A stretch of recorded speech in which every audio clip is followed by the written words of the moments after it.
Shadows over Kursk, the unseen war and Putin's whispered warning. The fog hangs thick over the fields of Kursk, where the earth itself seems to bleed secrets. Last Thursday, as Kiev reeled from the sudden collapse of its defensive lines near the Russian border, a darker narrative began to emerge, one not of tanks and artillery, but of whispers in the night, vanished soldiers, and a ceasefire proposal that vanished like smoke.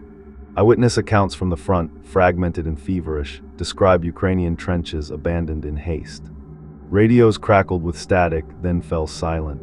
Patrols dispatched to investigate never returned. They weren't overrun, claimed one unnamed officer, his voice trembling over an encrypted call. They were unmade, as if the shadows swallowed them whole. The Kremlin's response to international calls for a ceasefire only deepened the mystery.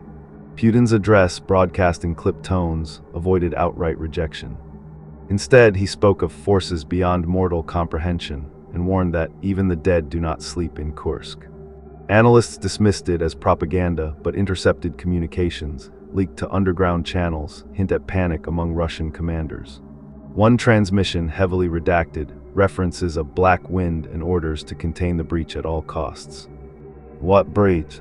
Satellite imagery reveals no visible damage to the frontlines, only an eerie stillness. Yet locals speak of a village near the conflict zone, its inhabitants vanished overnight. Doors left ajar, meals half-eaten, and a single word scrawled on walls in ash, VIDBLYSK Ukrainian for flash or glow. Ukrainian intelligence sources, speaking on condition of anonymity, claim a clandestine Russian unit, codenamed Zalka 13, was deployed to the region weeks before the collapse.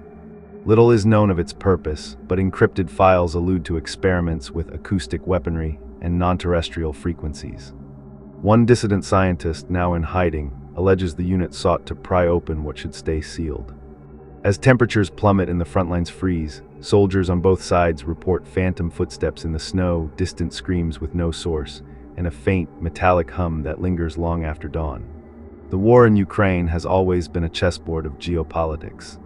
But in Kursk, the pieces move in ways no strategist can explain. Putin's final words linger like a curse. The night is patient. And it is hungry. The question now isn't who will control Kursk, but what exactly they'll find waiting for them.